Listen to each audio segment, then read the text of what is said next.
Father in heaven, we thank you so much for an opportunity to hear from you on this topic, which will touch many lives and hit many of us in areas of our hearts and our souls that we need attention. And so, Father, I pray that you would convict, but also encourage and give us hope in this area of overcoming the lust of the eyes. In Jesus' name, amen. Welcome to the seminar entitled Faith Over Flesh. It was about 2 years ago that I was finishing up the Media on the Brain content. And in Media on the Brain, we talk about advertising, we talk about Hollywood, the music industry, Madison Avenue, all of these things. But one of the things that we touch on just a little bit is the pornography industry. But even 2 years ago when I saw this topic, I said, that one right there stands out from the rest in deserving its own complete, total treatment. We need to analyze this as a seminar in itself. And so having taken some time to do that, I thought maybe I was going to come out with a session or two on the topic instead of just a portion of Media on the Brain. But this topic has ballooned before my very eyes as I have studied deeply into the pornography addiction topic, how the brain works, principles for healing and recovery and overcoming. This thing ballooned into a 6-part seminar. It's entitled A Greater Lust. So what you're going to be hearing is a few of the highlights, about 2 hours in our 2 sessions here, which will summarize many of the important insights from the full 6-part series called A Greater Lust. So we're calling these sessions Faith Over Flesh. And if you want overcoming, if you want principles and strategies and an actual game plan for how to move forward and gain victory over the lust of the eyes, much of that DVD series will include that. We're going to start here, though, looking at your brain. Your brain is only 2% of your body's weight, but it uses 20% of the body's energy. So do you realize what that means? The brain is using 10 times more energy than the rest of the body. It's only 2% of the body's weight, but it's using 20% of the body's energy. This is a very, very important area of the brain. Not just that. Neurons propel messages through the brain circuits at 250 miles per hour. The scientists tell us that the brain is more complex than our entire solar system. The brain contains about 100 billion neurons, and if you look at each of these neurons, each one can have a possibility of connecting with thousands of other separate neurons. Now, it's been estimated by the brain scientists. They've said there is a possibility, the hypothetical possibility, that there could be over 40 quadrillion brain connections, neuron connections in the brain. Now, that is such an unfathomably large number, 40 quadrillion. How big is that? I couldn't even wrap my mind around that. So I did a little search to see, what does 40 quadrillion actually look like? What they tell us is if you take dollar bills, and you place them on the surface of the earth one at a time, and you place them over the entire surface of the earth, including the water, one right next to another, line them all up, cover the whole earth. To get to 40 quadrillion bills, you would have to cover the entire surface of the earth 50 times, nearly 50 times. Now, it gets even more nutty than that. If you account for all the different possible electrochemical configurations of each of these 40 quadrillion possible connections, then what you're looking at is a number that is so far beyond what I can even comprehend. It would be 10 with 10 trillion zeros behind it. 10 with 10 trillion zeros behind it is the number of possible different configurations of these 40 quadrillion connections. Now, explain that from an evolutionary standpoint. Evolutionary theory holds that evolution will only take place, advancements will only take place based upon survival of the fittest, based upon the needs and necessities that the species is facing, but our brains have supposedly evolved to be trillions of times more complex than we could ever use in a single lifetime. It's because our brains were created for eternity. We were meant to live and grow and learn perpetually, all these potential connections. And by the way, these are the numbers of what we know now. And so these will probably be revised. But let me share a quotation from Mind, Character, and Personality. It says, "The brain nerves, which communicate with the entire system, are the only medium through which heaven can communicate to man and affect his inmost life." So not only is the brain the most powerful and complex and amazing organ, but also it is a spiritual organ. It is the only method whereby heaven can communicate with us, whereby God can communicate with us, which brings us to sexual addiction. Because a powerful organ can become powerfully addicted. And we're going to look at how pornography affects the brain. When you see the depth of the problem in this session, it will not only call forth a sense of urgency of, whoa, this is what we've gotten ourselves into, but also the solution will be right hidden in the problem. It's incredible what you will see. Some very good news. But here's the depth of the problem. First of all, the studies tell us that only 13.9% of young adult males never view pornography. Now, if you're one of those 13.9% saying, yeah, I never view this stuff, maybe I don't need to watch this seminar. And the question is, though, have you gained complete victory over the lust of the eyes? Even if it may not have pornographic content, it's something that virtually all men have struggled with and need to overcome completely. And ladies too, by the way. This is not just a seminar for men. It's mainly geared toward men. But women struggle with these things as well. And there will be overcoming principles, especially in the full seminar of A Greater Lust, that the overcoming principles that can be applied to anything, not just pornography and lust. But some more statistics and studies. One Canadian researcher attempted to launch a study on university-age men.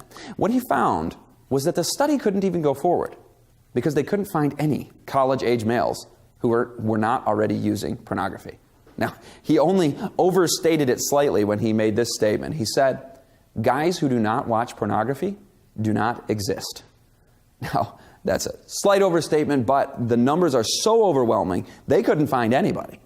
We also see that this is a big problem in the church. 50% of Christian men admit in surveys to being addicted to pornography. 54% of Christian pastors have viewed pornography in the previous year. And these are the ones that admit it in surveys. So you can imagine that these understate the case quite significantly. Excuse me. In other research, 70% of men admit that they struggle with it. So 50% say they're addicted to it. What does the Bible have to say about this? The Greek word porneia is normally translated as fornication, but certainly we could apply that here to the issue we're discussing. Porneia, in Matthew 15:19, it says that porneia proceeds from the heart. Because Jesus taught in Matthew 5 that you can actually commit adultery even in your mind by just lusting after a woman who is not your wife. 1 Corinthians 6:18 says we are to flee from porneia, just as Joseph literally ran away from Potiphar's wife who was trying to seduce him. Flee from porneia. 1 Corinthians 6:18 also says that by practicing porneia, you are sinning against your own body. So if you think about it, sexual sin is really just a form of self-abuse. You may have heard that euphemism used for masturbation before. Self-abuse, it's harming your own body. We're going to see how in the brain in a moment. 1 Thessalonians 4 verse 3 says we should abstain from porneia. Abstain, obviously, completely. Revelation 9 verse 21 explains that those who receive the plagues in the last days include, among other things, users of porneia. In Revelation 17 and 18 and 19, we see porneia is used as an analogy for the infidelity of false religion, or known as Babylon. Now, the majority of men struggling with this, how did we get here? This really has been a deliberate plan. This is not something that just happens by accident, just like the media agenda, the agenda within schooling that we've studied. This is something that the devil has had a deliberate plan to bring as his ace card, as his last day's deception. And I'll tell you the history of that. Let's go back to Numbers 25. You remember what happened in the history of God's people, Israel? In Numbers 25, the Israelites were just on the borders of the Canaan that God had promised them and that they were heading toward. And the king, the local king in the area, Balak, saw this danger of these people coming in. And so he hired Balaam to curse the Israelites, curse these people. And it didn't work, right? Balaam only blessed them 3 times. So then Satan brings out his strategy number 2. Send in the Moabite women. Send in the temptress. And the Israelite men were completely won over by this and started to practice idolatry and worship in the Moabite temples and commit porneia with the Moabite women. And so just while they were on the borders of the Canaan, they were just about to be there, and this came in and just stole them away. Same thing today. Listen to this from the Review and Herald. The very same Satan is now working to weaken and destroy the people who are just on the borders of the heavenly Canaan. Satan knows it is his time. He has but little time left now in which to work. And he will work with tremendous power to ensnare the people of God upon their weakest points of character. There will be women who will become tempters and who will do their best to attract and win the attention of men to themselves. And of course, this has been fulfilled. In the last 130 years, since that statement was made, we've seen that prediction be fulfilled perfectly. Have there been tempters? Has Satan brought in sexual temptation while God's people are on the borders of the heavenly Canaan, just like when Israel was? So let's look at that history. The man you see on the screen is Alfred Kinsey. He is the founder of the sexual revolution in American history, which took place in the 1960s. Not just that, but he is the author of Sexual Behavior in the Human Male and Sexual Behavior in the Human Female, known as the Kinsey Reports. These were the standard texts. These were the dogma of human sexuality in academic circles, and they were absolutely based upon research fraud. And you could do so much history on Kinsey. He was doing studies on things that I don't even want to mention, so you could actually get into trouble just studying this man and his history. It's so disgusting. But he agreed with his wife that both of them would practice sexual promiscuity outside of their marriage, including homosexuality. He was the most significant figure in what you might say is normalizing immoral sexuality. And tragically, this preacher of sexual deviation and liberty, sexual liberation, he died at an early age. And this is biblical as well. It says that those who practice sexual immorality receive the due penalty of their perversion. This is not some arbitrary decree. He was a very sad individual into all of this. And what we actually see in the history is something very interesting. Guess who read and studied Kinsey's material? None other than Hugh Hefner, the founder of Playboy, the founder of the pornography movement in America. And he said, "I will be Kinsey's pamphleteer." So the movement began with Kinsey, and Kinsey is so important in this. I want to use a comparison. Kinsey is to the movement of pornography as Darwin is to the movement of Darwinism or evolutionary theory. And if you think about these two, they're quite similar in a certain way. Kinseyism, or the sexual deviation, the sexual revolution, preaches that you can do what you want to do, and basically the human organism can behave like an animal. This is why the bunny, right? Well, what does Darwinism teach? That we are just evolved animals too, right? Where Darwinism eliminates the creator, Kinseyism reduces and demeans the created, which is the image of God. And so these two, this is Satan's two-pronged approach in the last days. Eliminate the creator and debase the created, both of which reduce us to the level of an animal and mar the image of God in man, which is his main agenda on this earth, right? Now, if you look at your own personal history, it's easy to talk about the history of the sexual revolution, but maybe you're personally struggling. Or maybe you haven't looked at inappropriate things for quite some time. Maybe it's been months or even a year. But most men, the majority of men, almost all men, cannot point to a 2 to 5 year period of time in their life where they've been completely free from sexually debasing practices and lust. And if that's not the case, if we are slaves to lust, remember, this is preventing us from walking into heaven across the heavenly Canaan, the borders of the heavenly Canaan. Now, there is one last statistic, though. I've given you some pretty negative statistics. Man, 54%, 50%, 70%, 83%. Well, the statistic that hasn't been compiled yet, I can't wait to see it, is that there are more men now, I am convinced, there are more men now recovering from pornography addiction and lustful addictions than at any time in history. Because it came in like a flood after the 1990s. Everybody's got internet access. Everybody's got Wi-Fi. All these videos. And today, there are people, even in non-religious circles, who are saying, I've had enough of this addiction. I want freedom from this. And especially religious people who know the time, the urgency of the time in which we live. They're saying, I've had enough. I want a real solution. So I'm here to tell you that lust is not inevitable. And this seminar will present shockingly high levels of hope.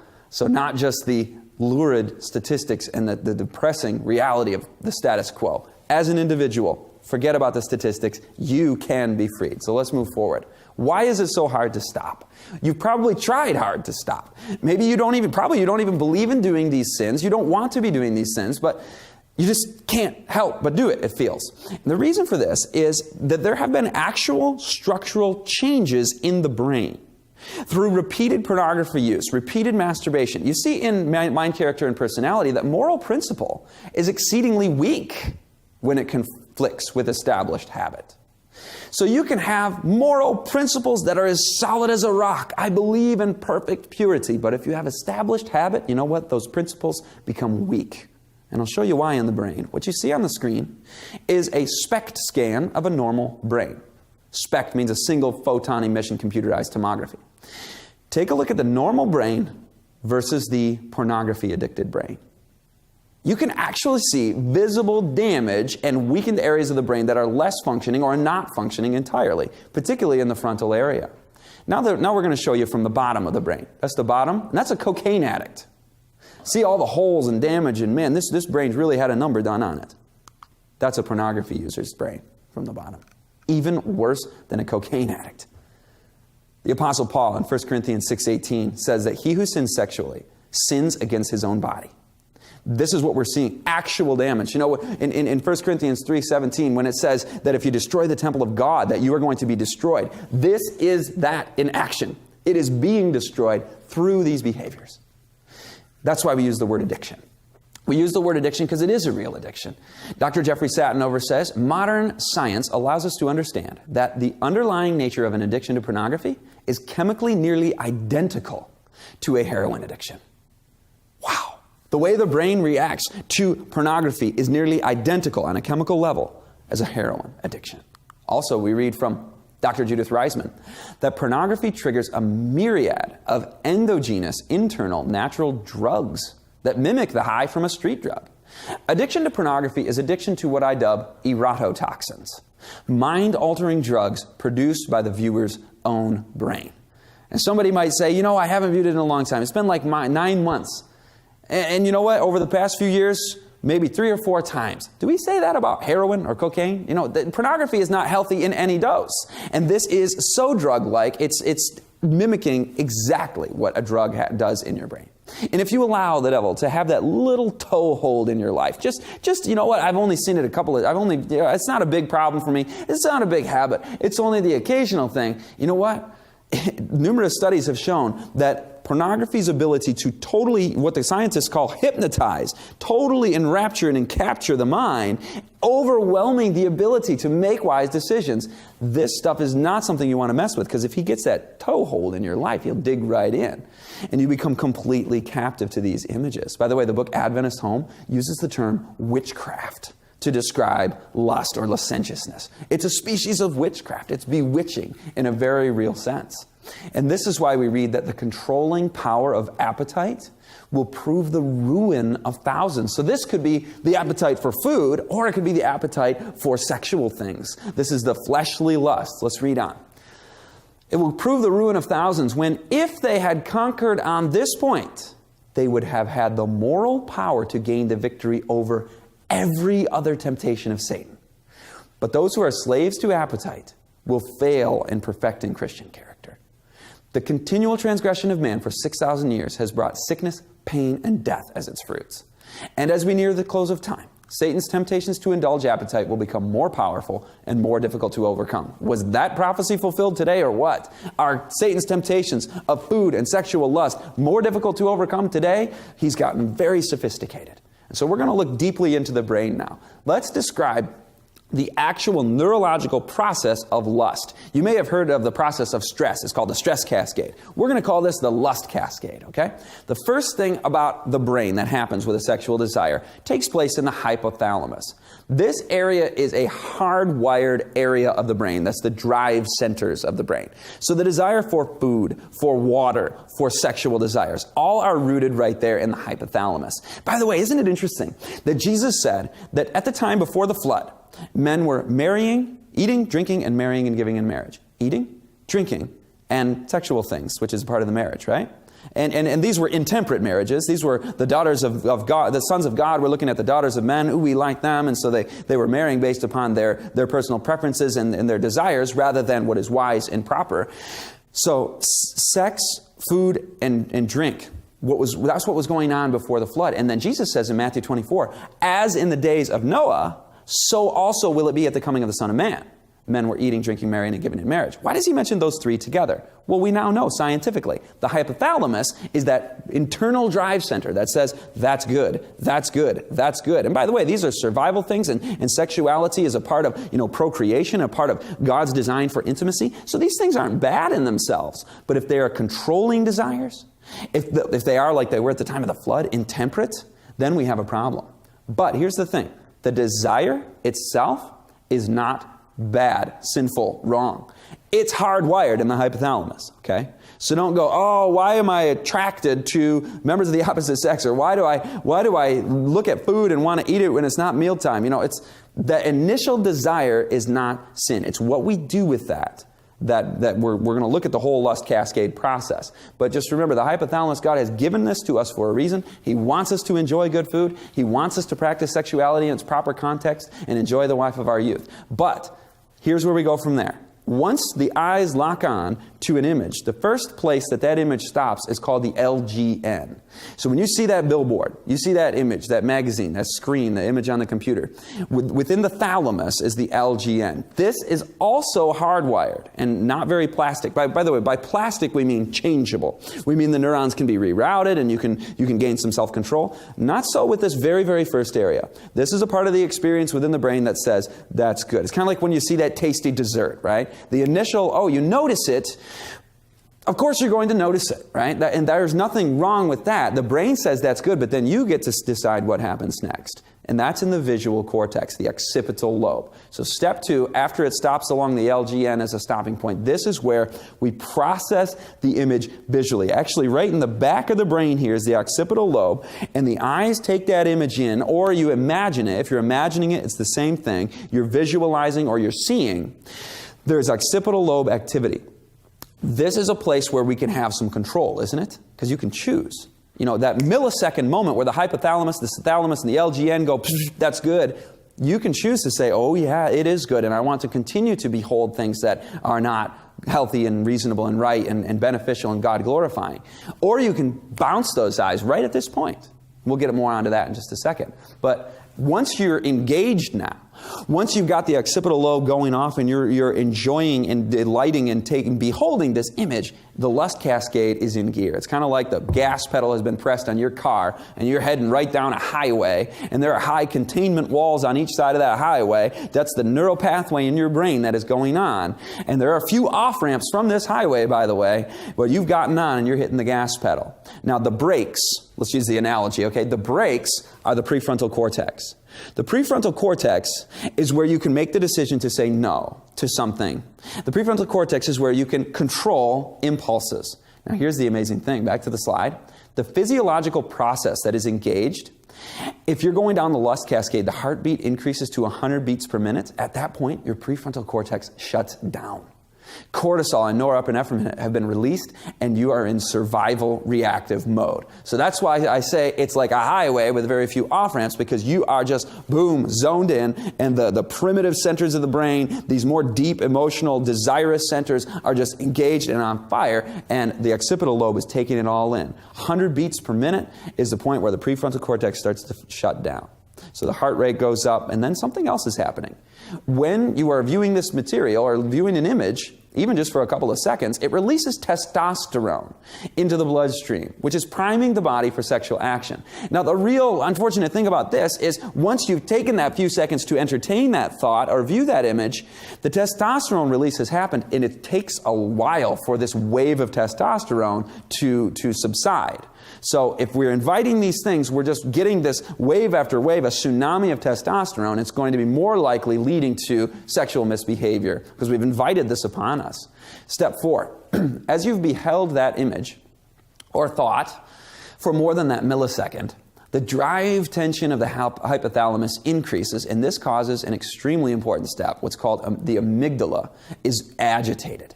Amygdala agitation. Now, the amygdala is also the center of fear and anxiety, and also this sexual tension. So when the amygdala is on fire, it's clamoring for and demanding a response. It's saying, must do something, must do something. So the amygdala is just inflamed. It's just going. It's going and going and going because you've invited, the testosterone's going off, prefrontal cortex is off, 100 beats per minute, and the amygdala are saying, let's do something with this. Well, step 5. Usually men relieve the amygdala agitation through masturbation. This releases enormous quantities of dopamine and endogenous opiates. The pleasure-reward center of the nucleus accumbens and the cingulate cortex are stimulated, just the same as with substance abuse. And then upon ejaculation, the amygdala immediately are calmed, anxiety and tension is released. So the amygdala clamored for it, and they got it. And this is the lust cascade that men are struggling with in such great degree. Now, what is the result of this? The next step is that norepinephrine burns that initial arouser into the memory to call it up at a later time. So the brain says, ooh, that was a very meaningful experience that I just had. This was very pleasurable. And the area of the brain is called the salience network. It's where it defines what is good and helpful and something worth remembering, something significant. That's what salience means. And so it defines what's important and good. We want more of that. So that initial arouser, the associations, the triggers are burned into the brain. And the brain, when it sees those again, says, ooh, this again. Let's do that. This was a physiologically and emotionally significant event. Well, how do you stop the lust cascade from happening? That's the big question, right? Well, it's as simple as this. Don't look for more than that millisecond. Don't look a second time. Bounce those eyes immediately off of that. But many porn users have tried, many lust addicts have tried. I am going to not look. I'm going to grip my teeth and try really hard. And trying really hard has just failed epically, right? And there's a reason for that.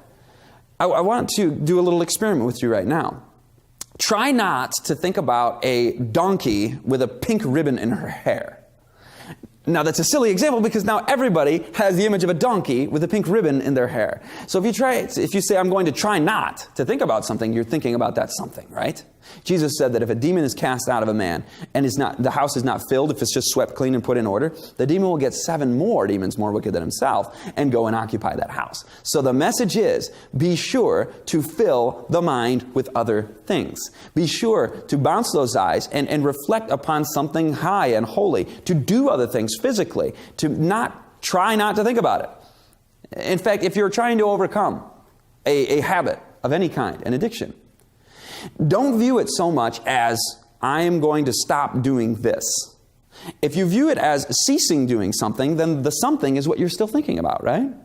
Say, this is what I'm going to do instead. We need to be rerouting these neural pathways into other things. And if we don't do that, if we just try not to, it's going to fail. Immediately fill the mind with something else. Now, also you need to be able to calm down. And one way that you can calm down is correct breathing. So that image pops up, you bounce the eyes, fill the mind with other things. By the way, there's 3 hours of solutions, so I'm giving you just like brief tidbits here, but there is a whole lot more to be said about other things you can fill the mind with, some strategies and techniques. But one of those techniques is take a deep breath, a very good deep breath. Proper breathing is something we don't do in our high-paced, high-stress society. We don't have proper respiration. And that's problematic because it makes it so that the brain does not function properly. When the brain doesn't have proper oxygen, the prefrontal cortex isn't going to be as good at, hit those brakes, let's make a good decision here, let's exercise self-control. So that oxygen really feeds into the prefrontal cortex. But also the oxygen does something else. A good respiration soothes the nerves, we read in Ministry of Healing, page 272. Soothes the nerves. This is so fascinating. This is scientifically accurate from over 100 years ago. There's a little nerve in the back of your neck called the dorsal vagal nerve. And when you take a deep breath, that nerve is calmed. Or in Ministry of Healing's words, soothed. So what we heard from the distant past now we see is scientifically accurate. Take that deep breath. And practicing proper breathing is not necessarily something you need to do in order to get into, this is not Eastern meditation that we're talking about. You can have the mind filled with things, not emptying the mind, but you're still breathing properly. And we forget to do that. So sometimes my wife and I, when we're working at home, we'll set our phone every hour to have that phone go off and remind us, hey, have you gone an hour? Have you gone a significant amount of time with just stress or worries or forgetting Jesus?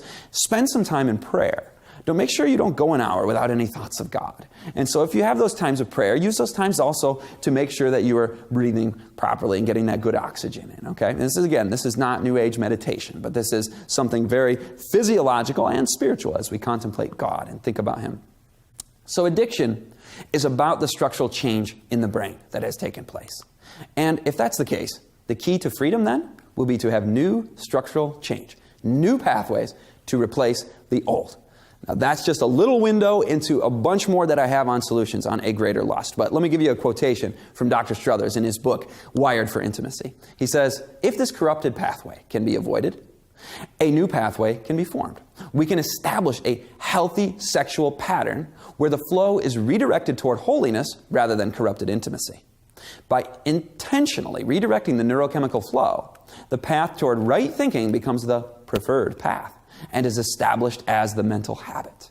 By deepening the holiness pathways, we are freed from deciding what to do is right and good as they become part of our embodied nature. So literally, the old brain is being replaced by a new one, a whole new series of thoughts and connections, a new brain map, if you will. And the beauty of this, by the way, I can testify to this in my own life. Scott Ritzema is not a recovering pornography addict, but as a male in our society, growing up with the imprint of what sexuality is all about that is so warped, so distorted that you get from the culture around you and your peers, you have a struggle, right? And I can say that today, when I'm driving down the highway or in the airport, and this is, of course, only God's grace, that I can say the statement from Spirit of Prophecy that says, if you are allowing God to work in your life, your weakest points of character can become your strongest. The holiness pathway is just like firm in this area, not because I have done anything, but I can say guys who are going, no way, this is just impossible. This talk about being sexually pure is never going to happen. It can, and it does. Where you bounce those eyes and you have a distaste that you get a little bit angry with the enemy for assaulting you in this way. And that's part of the strategy too. You say, no, thank you, and fill that mind with something else. And you will have part of your embodied nature, the holiness pathways, becoming stronger and stronger. And here's the promise. If the brain is powerful enough to get you addicted to a behavior, then it's just as powerful to get you, quote, addicted to a new behavior. A new thought life, completely new, transformed by the renewing of our minds. Listen to this from Mind, Character, and Personality. If Christ be the theme of contemplation, the thoughts will be widely separated from every subject which will lead to impure acts.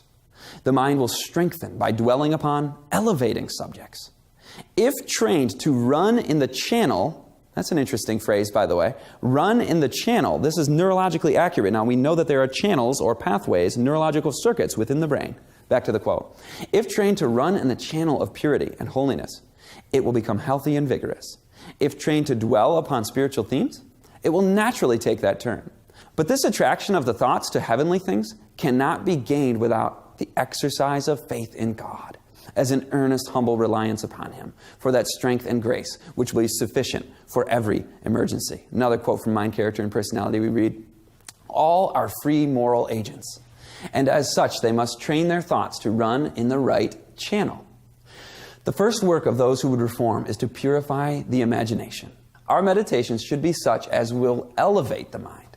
Whatsoever things are true, whatsoever things are honest, whatsoever things are just, whatsoever things are pure, whatsoever things are lovely, whatsoever things are of good report, if there be any virtue, and if there be any praise, think on these things.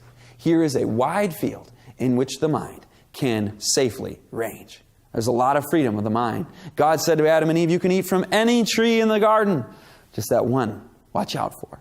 And so much of life in God's world is freedom. When you find out that the tree you've been obsessed with and you can't help but go back to, and you think that's everything because that's all you know and your brain is totally accustomed to only going there, all of a sudden, once you're freed from that, you go, man, life is way better. There's so much more joy, so much more peace, so much more fun out in the rest of God's world with this safely wide range that He's given us for our thoughts to go. Another quotation from Mind, Character, and Personality. If Satan seeks to turn the mind to low and sensual things, bring it back. When corrupt imaginings seek to gain possession of your mind, flee to the throne of grace and pray for strength from heaven. By the grace of Christ, it is possible for us to reject impure thoughts. Jesus will attract the mind, purify the thoughts, and cleanse the heart from every secret sin. Secret sin, by the way, is a euphemism for the behavior we're talking about here. Reading on. The weapons of our warfare are not carnal, but mighty through God, casting down imaginations and every high thing that exalteth itself against the knowledge of God, and bringing into captivity every thought to the obedience of Christ. So you see, every thought can be taken captive to the obedience of Christ. And that's a promise. This is not something I work out in my own strength.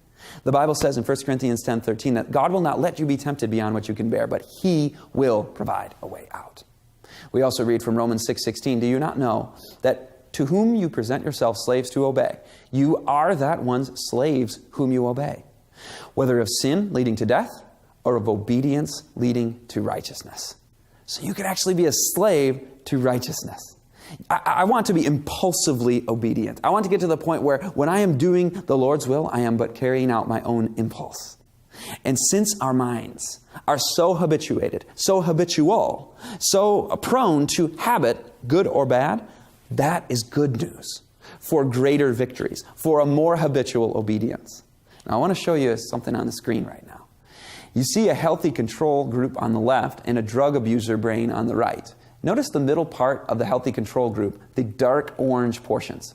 What those are the pleasure centers within the brain. The darker portions represent more activity. And so within a healthy brain, there's a lot of pleasure. Simple pleasures in life take place, and that area fires off. Now look back at that one on the right. You notice it's not much orange there. The drug abuser does not find much pleasure in life. It's the same thing whether you're a video game addict or a pornography addict or whatever. The normal pleasures of life begin to be dull. Life as God designed it begins to be uninteresting. And we start needing to go back to that other thing in order to get any pleasure in life. But the good news is, once you become a slave to righteousness, this is the kind of change that can happen. You see a methamphetamine user in the middle, 1 month from coming off of his drug. But look at 14 months of abstinence from his drug. The orange has returned, just as in the healthy control brain. And those pleasure centers are lighting up again. And he's starting to find happiness, peace, and joy. Dopamine is being released in his brain now from things like delayed gratification and intellectual stimulation, accomplishing difficult tasks, whatever it might be. We're rebuilding the brain's pleasure and motivation centers. And so, as you come off of this, as you come into a new brain, a completely new life, this is your renewed brain. The way the brain is supposed to look. And listen to this one too from Wired for Intimacy. Dr. Struthers tells us, imagine that you could be neurologically enslaved to purity rather than porn. Enslaved to seeing the dignity of each individual rather than their utility to you. The process of sanctification is an addiction to holiness, a compulsive fixation on Christ, and an impulsive pattern of compassion, virtue, and love. For the full seminar, A Greater Lust, I gave it the subtitle, Enslaved to Purity in a Pornographic World. Enslaved to purity in a pornographic world. We can be in these last days when the devil has this final last-ditch temptation, when we're on the borders of the heavenly Canaan. He comes in, I'm going to bring the Moabite women in. This is the very, very ace card to capture these men's souls. Right in the midst of the most pornographic world in the history of our earth, you can be enslaved to purity. So I encourage you to view not only the entirety of A Greater Lust, but stick around for session 2 of Faith Over Flesh. You're going to see some incredible revelations from modern science, from the Bible, from the spirit of prophecy. And I want to close in prayer as I think about the many souls who are struggling with this. God does not come at you with condemnation, with heaping shame upon you. But that initial guilt that you feel, take that to God. And we'll talk about guilt and shame in the second session and what to do with these feelings of self-worth and how to find forgiveness and how to find victory. So let's pray. Father in heaven, we thank you so much for your grace and mercy. We thank you that you have promised us victory. Thanks be to God who gives us the victory through our Lord Jesus Christ. And Lord, I know that there are many struggling souls. There are many who feel just like failures. And Father, I pray that you would just affirm their humanity, that they are children of you, that they have been adopted into your kingdom, and that they will overcome by your grace. Father, I thank you so much for the peace that you give to each one of us. And I pray for that peace for every soul who is struggling. In Jesus' name.